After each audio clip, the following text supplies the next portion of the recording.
औज़ुबिल्लाहिमिनश्शैतानिर्रजीम बिस्मिल्लाहिर्रहमानिर्रहीम।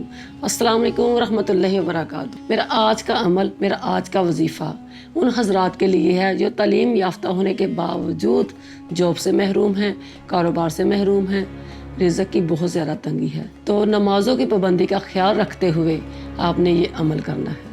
नमाज एक ऐसा हुक्म है जो हमारे प्यारे नबी को सातों आसमान पर बुलाकर दिया गया। अल्लाह फरमाता है, इब्ने आदम, जब तू सजदे की हालत में होता है, अगर तू देख ले, अगर तुझे मालूम हो जाए कि तेरे ऊपर कितनी रहमतें बरस रही हैं और तू किसके आगे खड़ा है, अगर तुझे पता चल दे तो सजदे से कभी सर ही ना उठाए। आपने नमाज फजर के बाद या नमाज असर के बाद कुरान पाक की चाहे 2 आयतें पढ़े चाहे 3 पढ़े, जितना आपसे पढ़ा जाए पढ़िए।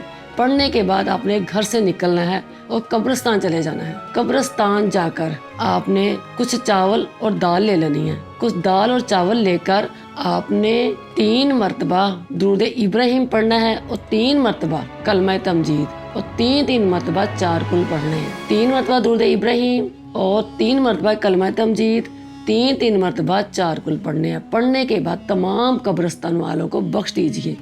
बख्शने के बाद अपने दाल और चावल एक कोने में कब्रिस्तान में डाल देने हैं। इस तरह जब आप कुरान पाक पढ़ के कदम रखते हैं कब्रिस्तान में, तो कब्रिस्तान वालों का 40 दिन का अजाब उठा लिया जाता है।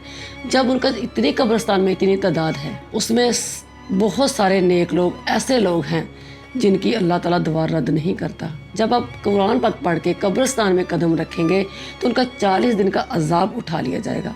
जब 40 दिन का अजाब उठा लिया जाएगा तो वो आपके हक़ में दुआ करेंगे। जो उनकी दुआ है वो कभी रद्द नहीं होती। इंशाअल्लाह आप महीने में जितने दिन भी ये अमल कर सकते हैं करें। इंशाअल्लाह आपको फ़ायदा ही फ़ायदा होगा। आपको जो भी मिल जाएगी, रिज़्क़ की तंगी भी दूर होगी। इंशाअल्लाह आप ये अमल करते रहें, इंशाअल्लाह अल्लाह आपको कामयाबी देगा। मेरी भी दुआ है अल्लाह हलाल रिज़्क़ से नवाजे, हर वो चीज़ बेहतर से बेहतर करके अता करे जिसकी आपको ख्वाहिश है। आमीन।